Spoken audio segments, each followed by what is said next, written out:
प्यार से विवाह तक का सफर स्टोरी। जो तुम चाह रहे हो वह हमारी समस्या का समाधान तो नहीं है। स्थायी समाधान के लिए अब हाथ पैर मारने होंगे। चलो, बहुत जोर से भूख लगी है, एक गर्मागर्म कॉफी के साथ कुछ खिला दो, फिर इस बारे में कुछ मिलकर सोचते हैं। रेस्टोरेंट में बैरे को ऑर्डर देने के बाद मैंने ही बात शुरू की। मनोज, तुम्हें अब एक ही काम करना है, किसी तरह अपने माता पिता को जल्दी शादी के लिए तैयार करना है, जो बहुत मुश्किल नहीं। आखिर वे हमारे शुभ चिंतक हैं। तुमने उनसे एक बार भी कहा कि शादी इतने दिन के लिए न टालकर अभी कर दें? नहीं, ये तो नहीं कहा। तो अब कह दो। कुछ पुराना छोड़ने और नए को अपनाने में हर एक को कुछ हिचक होती है। अपनी इंटरकास्ट मैरिज के लिए आखिर वह तैयार हो गए न? तुम देखना, बिना सायों के शादी करने को भी वह जरूर मान जाएंगे। मनोज के चेहरे पर खुशी की एक लहर दौड़ गई थी।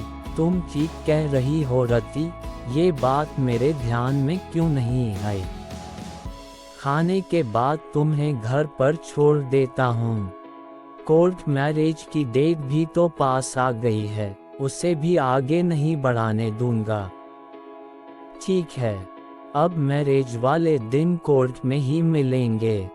मेरे आज के व्यवहार से डर गई क्या? इस बीच फोन करने की इजाजत तो है या वह भी नहीं है?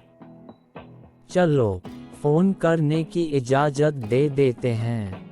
रजिस्ट्रार के ऑफिस में मैरिज की फॉर्मेलिटी पूरी होने के बाद हम दोनों अपने परिवार के साथ बाहर आए तो मनोज के जीजाजी ने कहा, मनोज, अब तुम दोनों की शादी पर कानून की मुहर लग गई है।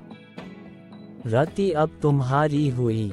ए जमाई बाबू, ये इंडिया है, वह तो वीजा के लिए ये सब करना पड़ा है, वरना इसे हम शादी नहीं मानते। हमारे घर की बहू तो रति विवाह संस्कार के बाद ही बनेगी, मेरी मम्मी ने कहा। वह तो मजाक की बात थी मम्मी, अब आप लोग घर चलें। मैं तो इन दोनों से पार्टी लेकर ही आऊँगा। होटल में खाने का ऑर्डर देने के बाद मनोज ने अपने जीजाजी से पूछा, जीजाजी, मम्मी तक हमारी फरियाद अभी पहुंची या नहीं? साले साहब, क्यों चिंता करते हो? हम दोनों हैं न तुम्हारे साथ। अमेरिका आप दोनों साथ ही जाओगे। मैंने अभी बात नहीं की है, मैं आपकी इस कोर्ट मैरिज हो जाने का इंतजार कर रहा था। आगे मम्मी को मनाने की जिम्मेदारी आपकी बहन ने ली है। इससे भी बात नहीं बनी तो फिर मैं कमान संभालूंगा। हाँ भैया, मैं मम्मी को समझाने की पूरी कोशिश करूंगी। उद्धरण, हाँ, तू कोशिश कर ले, न माने तो मेरा नाम लेकर कह देना, आप अब शादी करो या न करो, भैया भाभी को साथ लेकर ही जाएंगे। वाह भैया, आज तुम सचमुच बड़े हो गए हो।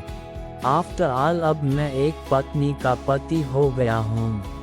ओके भैया, अब हम लोग चलेंगे। आप लोगों का क्या प्रोग्राम है?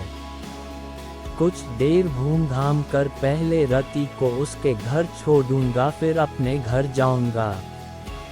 मेरे गले में बाहें डालते हुए मनोज ने शरारत से देखा। हाँ रति, अब क्या कहती हो?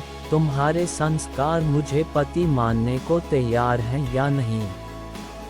आंखें नचाते हुए मैं चाह कि अब तुम 90% मेरे पति हो, यानी 10% की अब भी कमी रह गई है, अभी और इंतजार करना पड़ेगा। उस दिन का मुझे अफसोस है मनोज, पर अब मैं तुम्हारी हूँ। अगर आपको हमारी वीडियो अच्छी लगे तो हमारा चैनल को जरूर सब्सक्राइब करें और कमेंट करके बताएं कि आपको हमारी वीडियो कैसी लगी। धन्यवाद।